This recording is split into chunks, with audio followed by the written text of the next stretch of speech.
Salam. Görüntü rejissorunun üslubu nədir? Məncə, üslub gözəl kadr çəkməklə deyil. Üslub dünyaya necə baxdığındır. Eyni məkanı iki görüntü rejissoruna ver.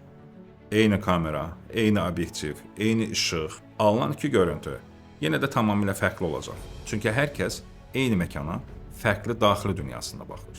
Biri kölgəni seçəcək, biri işığı, biri məkanın soyuq genişliyini göstərəcək. Digəri isə insanın üzündəki təkliyə yaxınlaşacaq. Çünki fərq texnikada deyil, fərq baxışdadır. Görüntü rejissoru üslubunu birdən-birə tapır. Onu zamanla, addım-addım formalaşdırır. Çəkdikcə, nəyə səhv etdikcə, rejissorun dünyasını hiss edib, onunla birgə nəfəs aldıqca, nəyə sevdiyini, nəyə rədd etdiyini anlayır və yavaş-yavaş onun vizual dilində təkrarlanan bir imza yaranır.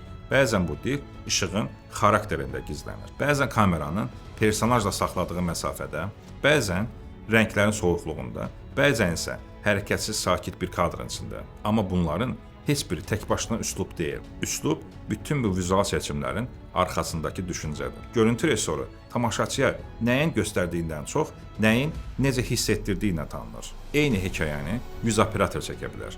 Amma yüzünün də danışdığı vizual dil başqa olacaq. Və bir gün elə bir mərhələyə gəlib çatırsan ki, titrlarda adını görməsələr də çəkdiyin kadrı tanıyırlar. Bu görüntünü kim çəkib? Sualına ehtiyac qalmır. Çünki hər kadr artıq sənin imzanı daşıyır. Bax, görüntü rejissorunun üslubu məhz orada başlayır. Mənim üçün kinonun ən sadə, ən dürüst meyarı var. Pis kino bitdiyi an bitir. Yaxşı kino ekran qaralanda film bitəndən sonra başlayır. Çünki əsl görüntü gözdə qalmır. O yaddaşa olur. Və bəlkə də görüntü rejissorunun ən böyük missiyası budur. Kadr ekrandan bitsə belə, onun buraxdığı hiss yaşamağa davam etsin.